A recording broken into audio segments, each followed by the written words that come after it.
we go. All right, y'all should be hearing me now. There we go. Good. Okay, y'all are hearing me now, correct? Give me some thumbs up. Thank y'all. Wow. Oh, man. And look at that. Yeah, everybody taking care. All right, there goes Vic. Yeah, video has no sound when I clicked on. Yes, yeah. Yeah, see, technology. You have to know how to click. And I just didn't get it. So we're all good. So that's right.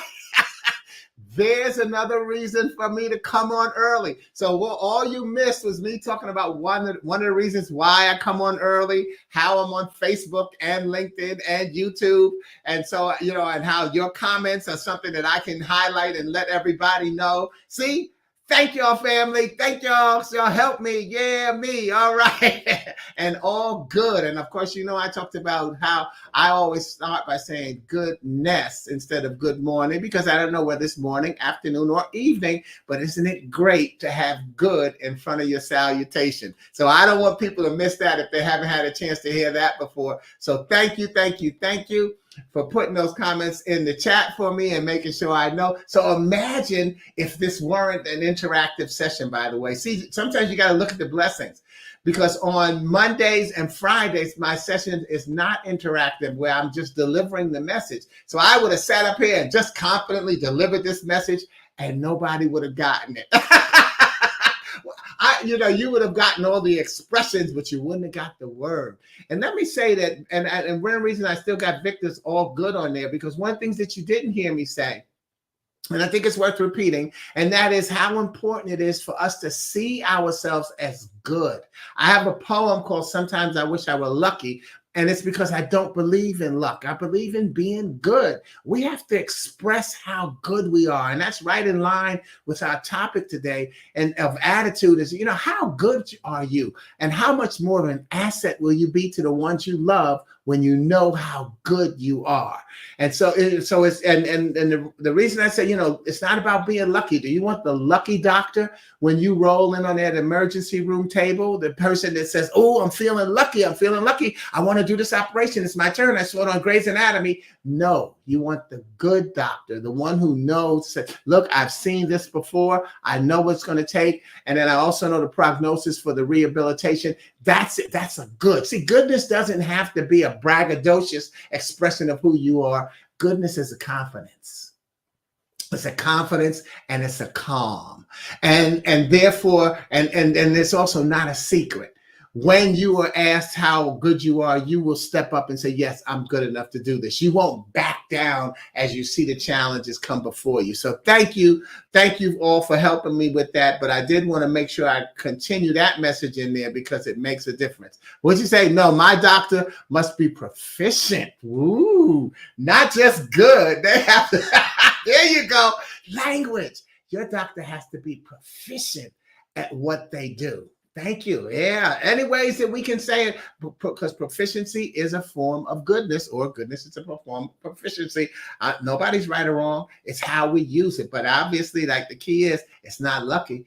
I don't need the lucky doctor. And that becomes the key. Daphne says, I told a new acquaintance today that I'm a good friend. Okay. See, yeah, I'm a good friend. And there's something to be debated as well, because then you have to define what a good friend is. Because you've got people who say that they're good friends. Sometimes people don't know the definition. You have to teach people how to treat you.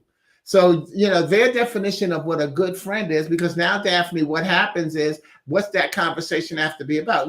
Because based on what their definition of good is, may not be the same as your definition of good. So now the conversation does require just a little bit more, not every single situation, but I'm just giving a good framework of how we have to look at life. And sometimes we have to be careful not to take, the one thing we said that they know what I'm talking about. We have to really be able to now, as you would give examples of why you're a good friend, there's where someone would say, well, that's being braggadocious. No, I'm explaining. And there you go. I qualify it. Yes. And that's what you have to do. So thank you for adding that. Okay. That's what we have to do is, and what does that qualifying do? That means you have to talk about yourself. And there's where some people, again, back off from saying how good they're. Well, I don't want it to be just about me. I don't want to talk about me. No, you have to qualify. You have to say, no, I'm good, and here's why. and therefore here's how I can help you. Move it right on. So let me roll that right into the whole point of today's message, is where I will be rekindling what I call it the GAS series, and the GAS is GAS, the Glue Alphabet series. The Glue Alphabet series, where what I do is I take every week I'll focus on a different letter of the alphabet. And so you will give me the words, and I slow down.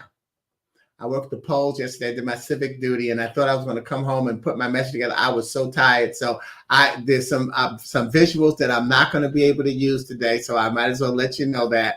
In fact, I won't be able to get my co-authors' names on the screen today, but you will hear their names, and I will thank them and and I'll print them up there later to thank them as well. Okay, so my focus on the GAS Alphabet series, what it does is it focuses on each message will feature the next letter in the alphabet with words suggested by last week's viewers. So this week, last week our message had the letter B, the week before last. And this week, the letter will have, the focus will be on the letter C, as in Charlie. And my co-authors with C words are Rogercarole Rogers, who gave me the word cantilever. Well, you know what? I think y'all need to see. Okay, so we're gonna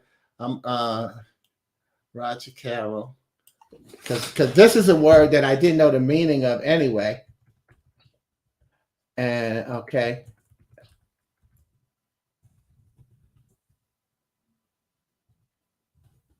All right. Okay, so here are the words that we have for today. Okay, and let me just do this. Let me change this. And now we're all set. Boom, here we go. Okay, they're my co-authors. Okay. Okay, oops. I got one more change, one more edit on the fly here. Rogercarole gave me cantilever. Daphne gave me compassion. Y'all are my setup crew today. Compassion. Okay. All right. Ain't no shame in my game, because I'd rather get the message correct than worry about, oh man, he wasn't ready. Blah, blah, blah. Okay, there we go. There are my words for today that are going to be in the message. Compassion, which Daphne gave us. Rogercarole gave us cantilever. And Vic gave us can. So those are my C words. So next week, you can know in advance, the letter focus is going to be on the letter D. You don't need to put words that begin with the letter D in yet. Rather you put them in at the end of the broadcast, or if you have to leave early, put your D word in there and then leave, or come back and put it in. And even if you're watching the video, words that begin with the letter D will be my focus next week. But here are my focus letter on the letter C this week. And my guiding scripture this week is Psalm 27:1. And that is, the Lord is my light and my salvation. So why should I be afraid? And that will help me deliver the message. And in the intro, it says, the announcement says that the message is attitude, but attitude is only a part of the sentence. The message today is, I choose an attitude of faith. I choose an attitude of faith. And so with Psalm 27:1 being, the Lord is my light and my salvation, so why should I be afraid? That is going to show us how we choose an attitude of faith. So let me tell you that last week I was speaking in Lake of the Ozark, Missouri, and I was with an Army group, and so I was their keynote speaker. And whenever we have these engagements, they call a Yellow Ribbon Reintegration Program. They also will have a room, with a separated room, where they have what they call the community partners. And the community partners are different benefits that our soldiers and our service members, and the reason I can correct that, because it's all branches of the service, our service members and family members have earned and deserve. So they can go around to the different tables and find out what's the latest on their benefits, get some information on the benefit they didn't know about, etc. And so there's the Veterans Administration, the Red Cross, their dental benefits, things like that. So before we started the whole day, the meeting planner had the community partners line up on the wall and on the side, and then they would say what the members would get when they came to their table. And they had me last, because what we decided is that I would be the last one to say why I was there, and then I go right into my keynote. But before I do that, I want to say hello to a friend of mine who I haven't seen in a while, Lorenzo Clemens. Blessings on you, my brother, and blessings on you, my brother, as well. Enjoy sharing the compassion in your broadcast as well, as we'll see that will come up also. Okay, but so they go down the line and explain what why they're there and how they're going to, what benefit they're there to help our members, family members with, and then I would say why I'm there and go right into my keynote.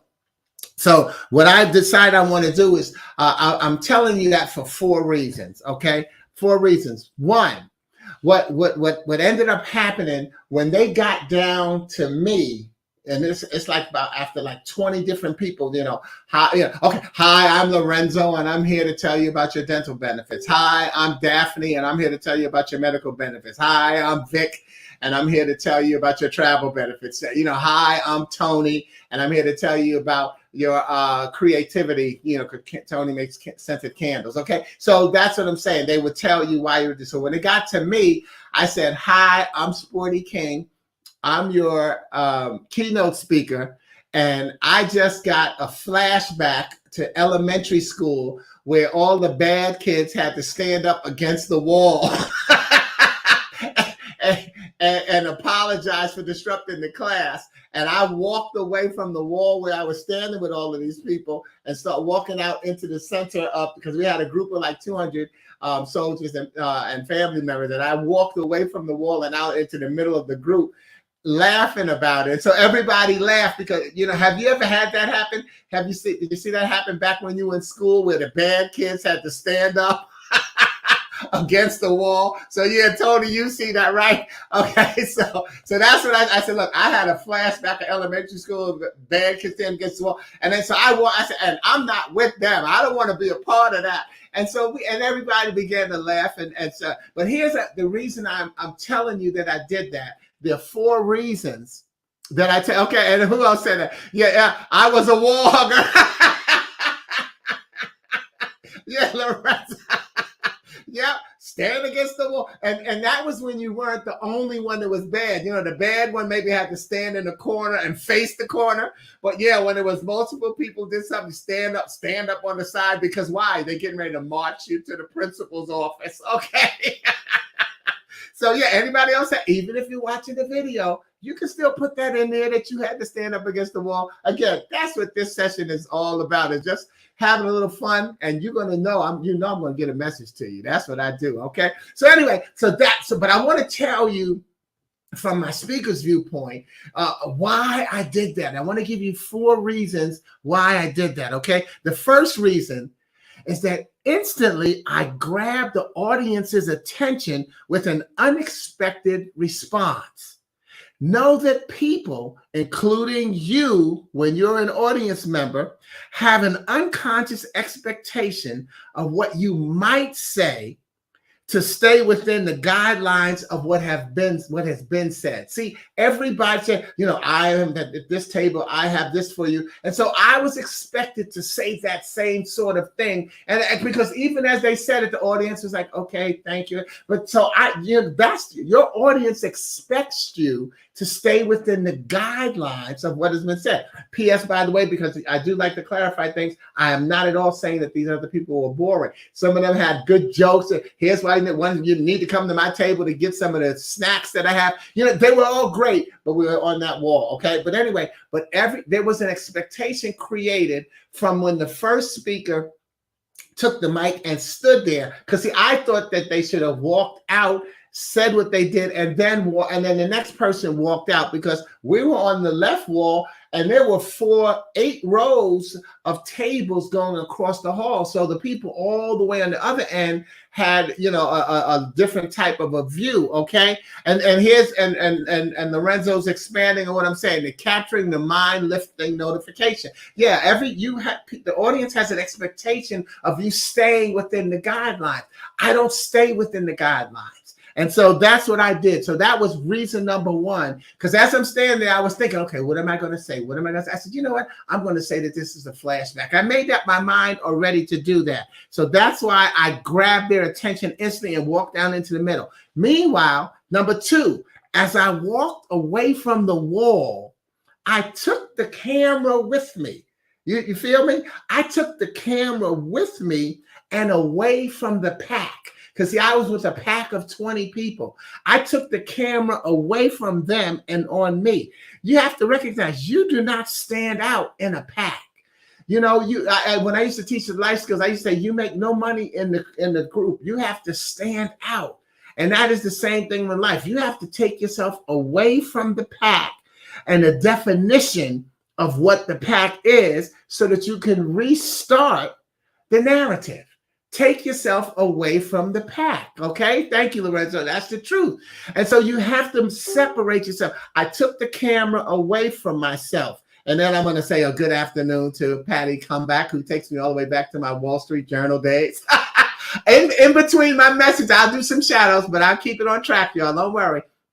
Okay. So you take that camera away from the pack to restart the narrative, because now that everybody said, I'm here in my table, I'm here and I do this, and I'm like, oh, I'm having a flashback, and now here's what I'm going to do, and I don't want you to associate me with them. So now, but then as number 3, as I continued my talking, I redirected the attention to the pack. See, then I pointed back to the pack, and I thanked them. I had the audience give them a great round of applause, and then gave them more focus about why they were here in the first place. So I didn't say, oh, I don't want to, because I did say, oh, I don't want to be with them getting in trouble. That was the flashback to elementary school. Now I bring the camera and the narrative back to say, these people are valuable. See, every time, even though I say you only make money outside of the pack, every time you take yourself out of the pack, it does not have to be a negative response.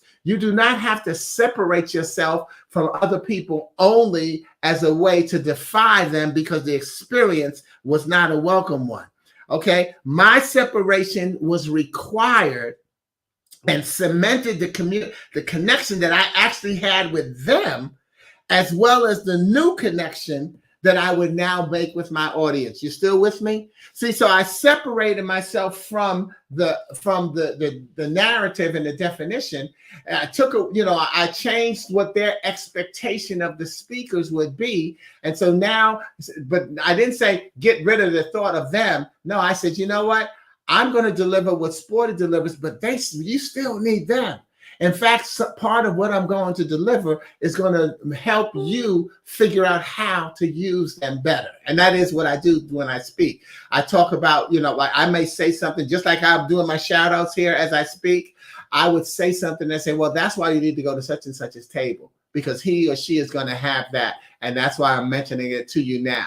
So that becomes a reason. And finally, reason number 4, as I continue to walk into my introduction, I use what I've been using for my opening for the last couple of months. And that is commenting on the fact that what should be on everyone's mind, including yours in life. And that is 2 things. And that is, how do I CYA and take care of my PMS? That's what you need to be asking yourself. How do I CYA and take care of my PMS?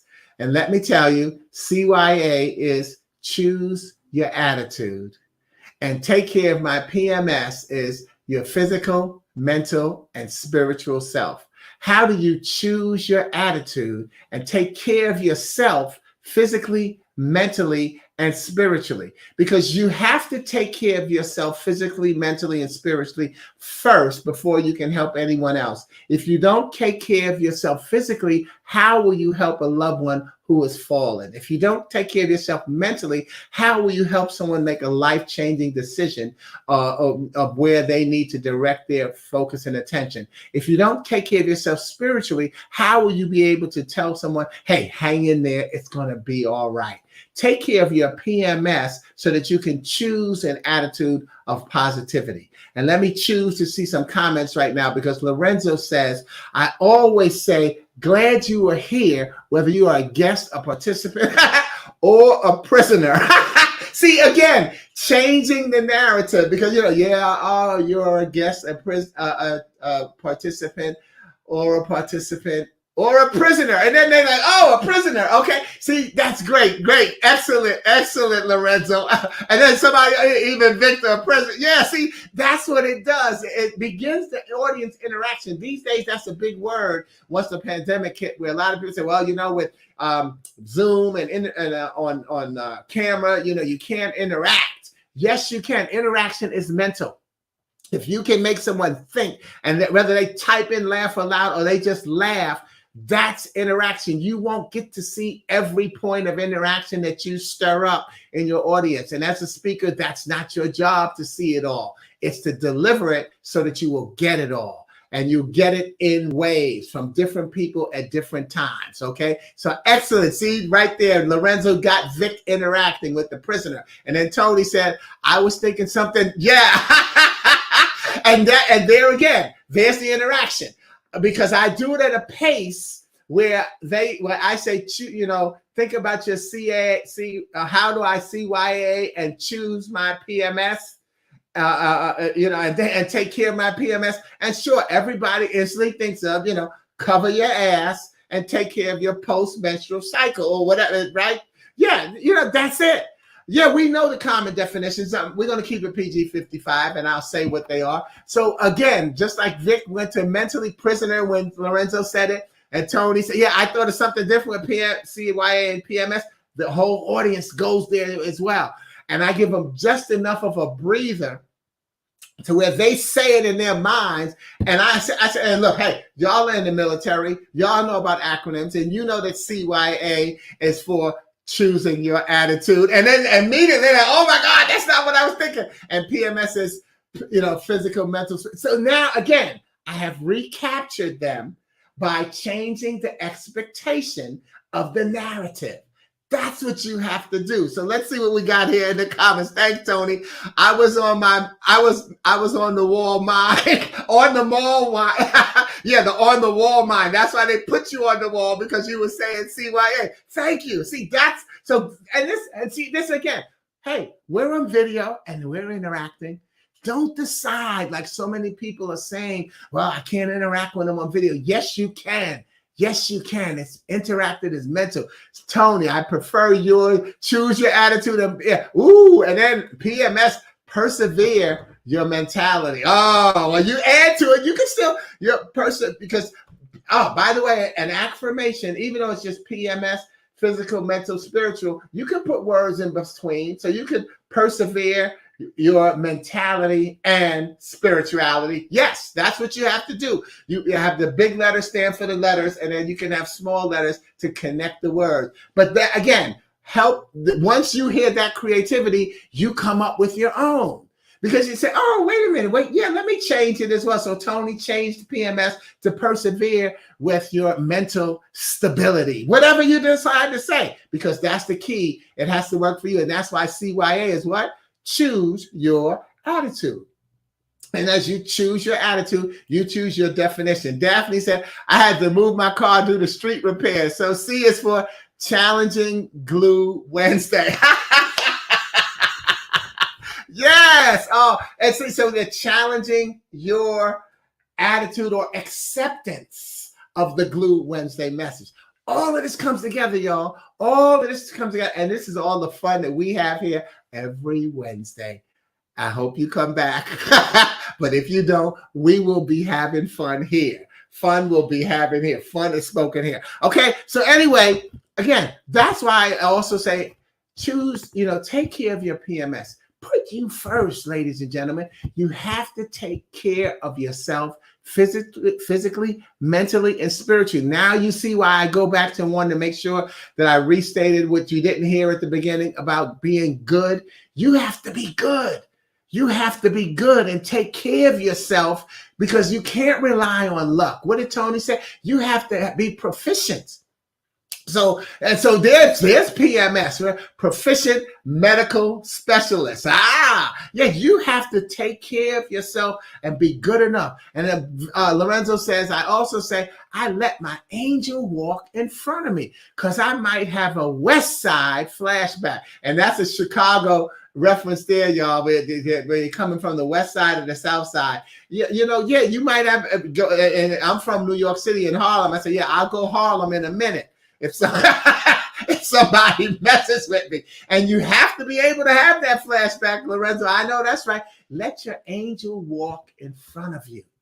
Let them be your guiding light. And y'all, like I said, two of my spiritual brothers, Shanga Wilson and Daniel Jackson, they always say you can't make this stuff up.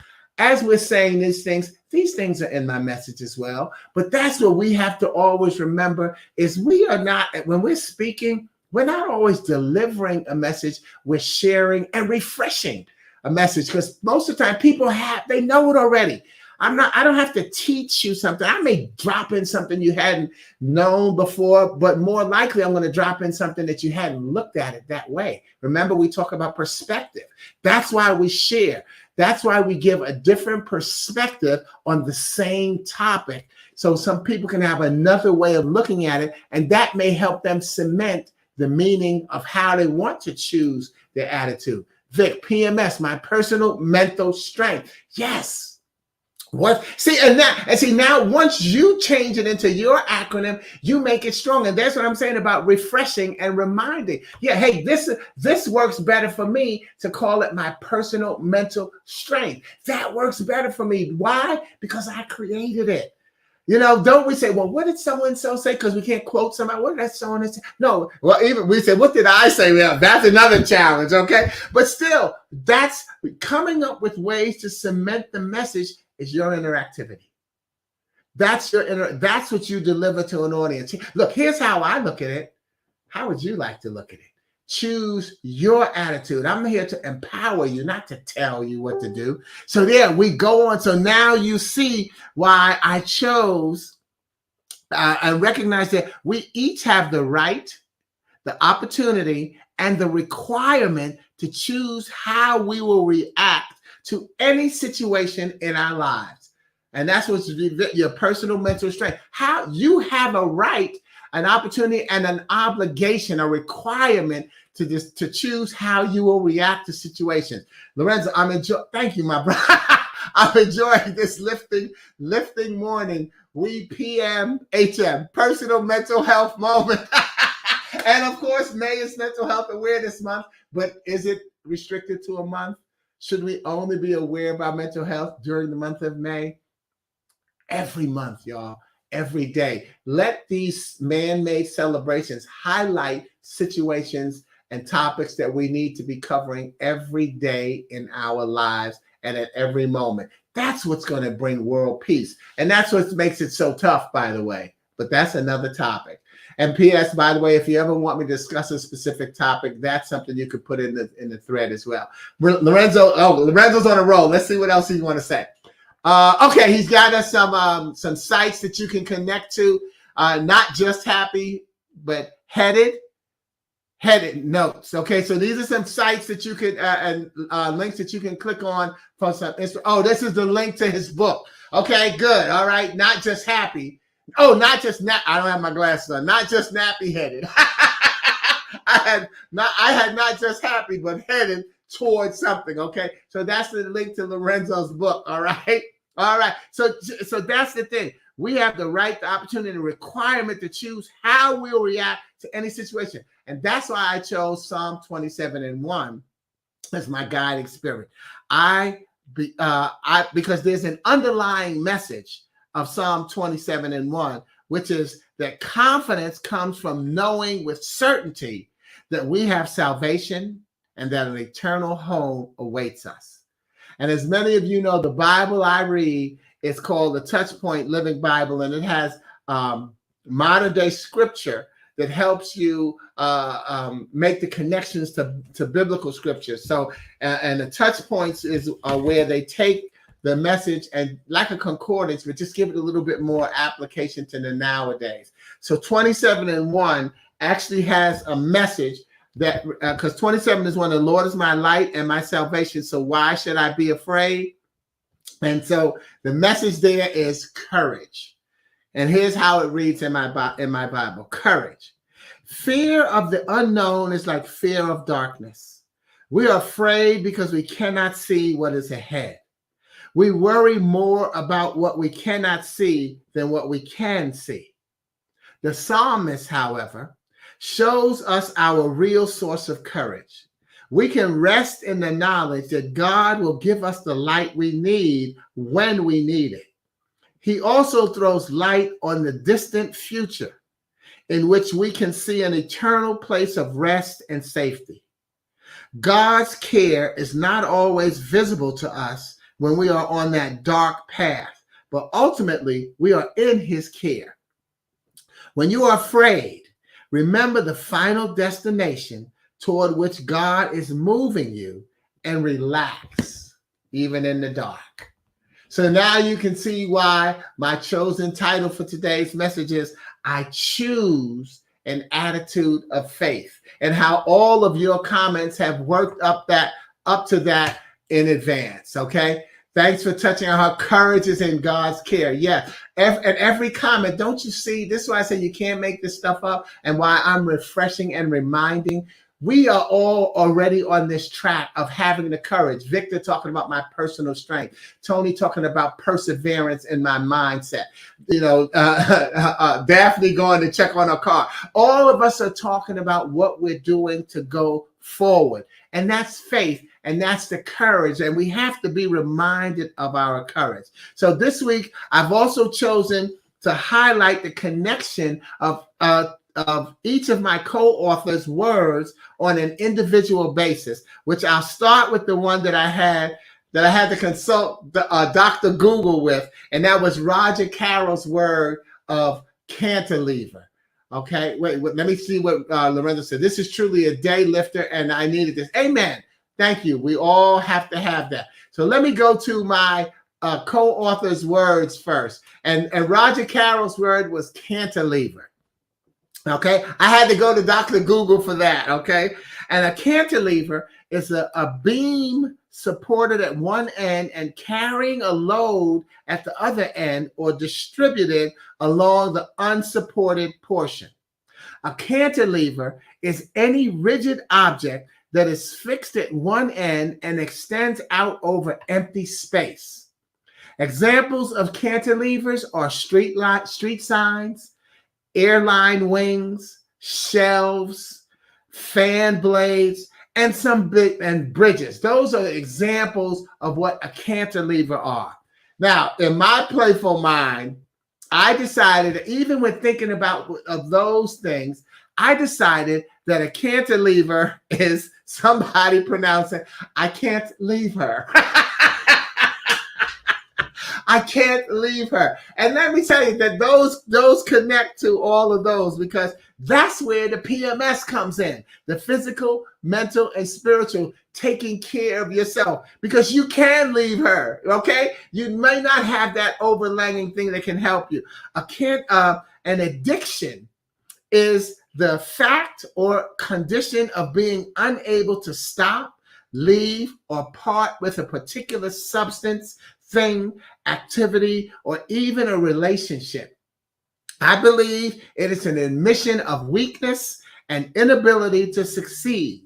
And before you jump into any judgmental stance of agreement, please realize that this admission of weakness is, and it goes right back to what Lorenzo said, it's a positive statement to call for help. Not just during Mental Health Awareness Month. And the base of that help will be moving you toward embracing the need to put yourself first, so that you can take that burden off of the ones you love. See, the twist is a lot of times we think that we are putting the burden on them, but we have to put the burden on ourselves to take it off of them. But no, we have to take care of ourselves to take the burden off of them. That's why I say we get to jump back to the need to choose our attitude and be the cantilever who leans over to support the ones you love. Choose to make yourself strong enough to fulfill that responsibility. All right. So let me go back to some comments. Okay. What Shirley said, I can't believe her. Right. I can't believe her. And I can't believe her. All right. And Daphne just laughed at when it can't believe her. Or what did Tony say? Or there it is. Yeah, I can't leave her. I can't believe her. Almost like an Italian accent. I can't believe her. But Rogercarole always gives these words that I have to go consult with Dr. Google on. And then finally, Lorenzo said, you are becoming a fulcrum. Oh, and now he's going to give me a hard word. And we ain't even on the letter F yet. So, Lorenzo, put what a fulcrum means in there, because I'm going to tell you, I don't know. And I got time to go to Dr. Google right now. But let's get that shared and on the board with people right now. But don't you see how the creativity works? Okay, a cantilever is this thing overhanging something to protect it. So even if I see that I can't leave her, I can't leave him, I can't break this addiction, okay, it means that what we have to do, look at that, is support and lift. See, so you have to be the cantilever. You have to choose the attitude of, hey, I'm good enough to support and help this person. All righty now, a supportive beam. Yes, a cantilever. What you have to be. See, that's a choice in attitude that you have to make. And it's good that Daphne came right on. Okay, what Shirley said, Tony? Oh, I can use one of those. Can't we all? Can't we all use a supportive beam? It's, you know what, in fact, oh God, there's a spot in the Bible where one of the prophets, he says, I'm going to just go sit down and die. And when he sits down against a tree, then God has the flower come over him and it grows and protects him instead of allowing himself to die. Okay. We got a long one from Lorenzo. Eye contact and eye contact. Both can be done by me with the knowledge that America is moving forward. We are moving forward with flaws, but moving forward. It truly is up to us, choosing your attitude, to keep speaking fairness to speech whenever we open our mouths to speak. It means we must not let anyone, or anything move us off of our spot called fairness. Stay in your lane. Take your stand. And that when naysayers start doing things disruptively, interrupting our flow, we meet them with eye contact and eye contact. You must let them know how far forward thinking wins. You have to teach people how to treat you. I get connected with you. There's the PMS. I'm connected with me, and I can look you in the face and say, I know who I am. So no, that doesn't fly with me. You don't get to knock me down today. And oh my God, is how that's going to connect. And who's got a comment next? But Vic, time to hold people accountable. And so remember that, no, I'm going to fast forward just to quickly say, because Vic says can. And so I said with can, you have to have a can attitude. Cancel all negativity. And so I just got to, because it connects right there with what Lorenzo was saying. You have to have the eye contact with yourself and then make eye contact and do what Vic is going to tell us to do later and to hold people accountable. Say, no, I can do this. And you can't tell me that I can't. But I have to show you how much I believe in myself so that you can actually become comfortable. Remember I said I disconnected from the wall, but I didn't say they were bad. I just had to make it clear that here's what I'm delivering that's going to be supportive of them. But for me to deliver it, I can't stay where they are.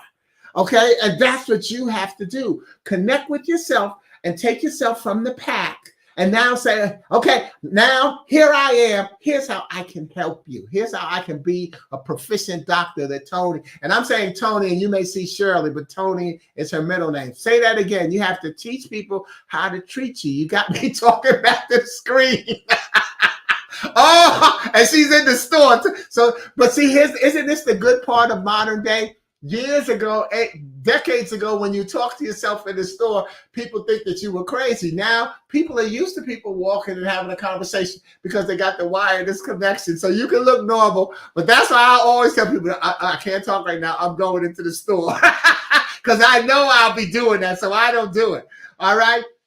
So cantilever.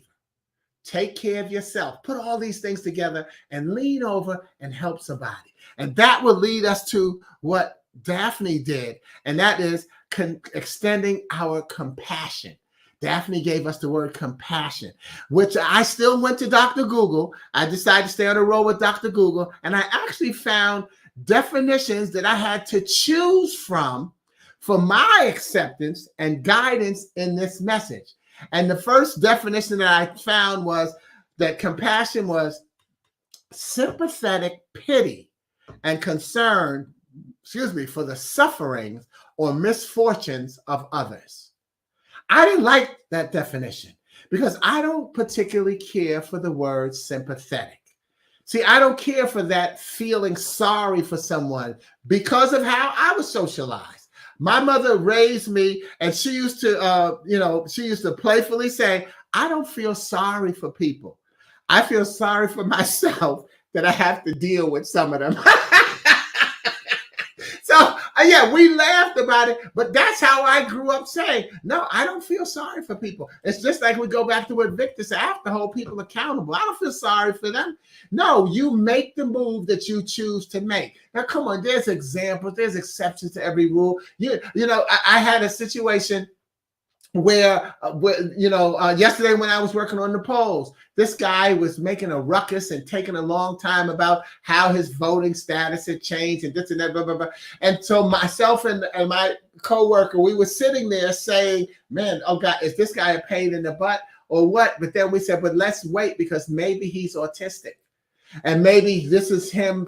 See, this is why you got to be careful about being judgmental. And you have to have patience. Everything we've talked about is also connected to patience.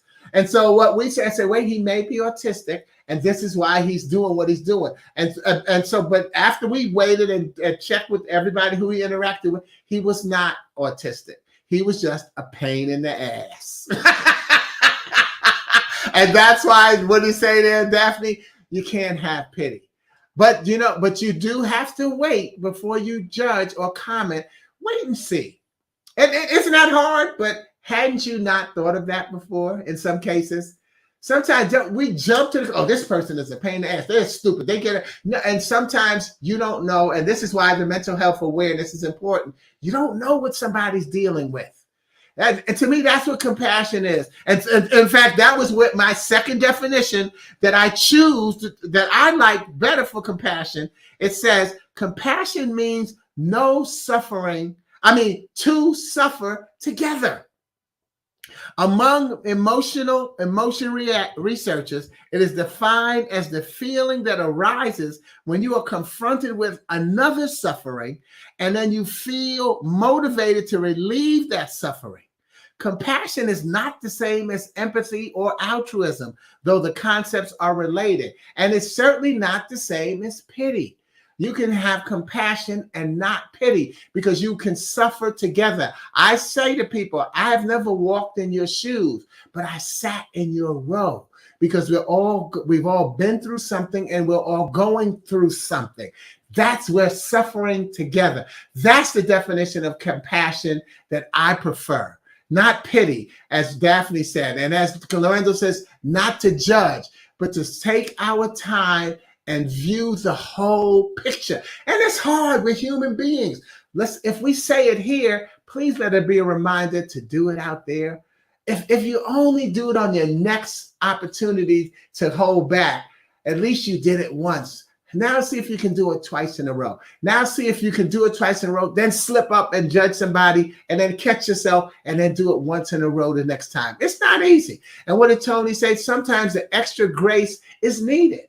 It is, but it's a difficult. See, I like to, because I always want to say, I don't want to condemn people with my message. I want to remind us that we have options. And I'm going to speed up because we've been going long. Okay, so we have options. Grace is needed. I used to train officers that loud doesn't make a person wrong, but viewing with human thought. And he's talking about police. Yeah, you know, just screaming at somebody doesn't always make them wrong. Just sometimes viewing them with a human thought makes a difference. I never walked in your shoes, but I... Thank you, Tony. I never walked in your shoes, but I can smell your feet. That's my signal to move along as we get ready to close out this message. All right, so have the compassion. And so I didn't need Dr. Google for my final co-author contribution. And like I said, I already mentioned that it was Vic talking about CAN, and I chose to use CAN as C-A-N, and that is cancel all negativity. You have to have a can attitude. When you think about how we cantilevers and how we are compassionate, you have to have a can attitude. I can cover you. I got your back. I can have that extra grace and compassion that Tony's talking about. I can be the person who feels for you and smell your feet and still not be turned off about helping you. But cancel all of negativity. See, most of us are familiar with what is called the negativity bias. And but wait, okay, I want to read what Lorenzo said. Make life a heart-thumping no. We oftentimes ignore influences that shape us. Yeah, and I told you that, yeah, well, oh, look at God. That's what my mother, that socialization, that shaped me. But put your heart in motion to lift each other's life is life-sustaining. It's not easy to do. You got to put yourself in motion. Sometimes we think our successors are self-made, but they are not. However, seen and angels. I'm trying to read without my glasses. Okay, and unseen angels lift us. Here's my take. God made family influence. The love of your life, patience displayed, family and true friends focused from the heart, a true cleansing tears, many soul-shaking laughs of joy, and finally, always God's grace. That's, you have to have continued grace by God as well as by Lorenzo. But all of those things are a part of the compassion that we have to have. And so in that can attitude, let me close this a little.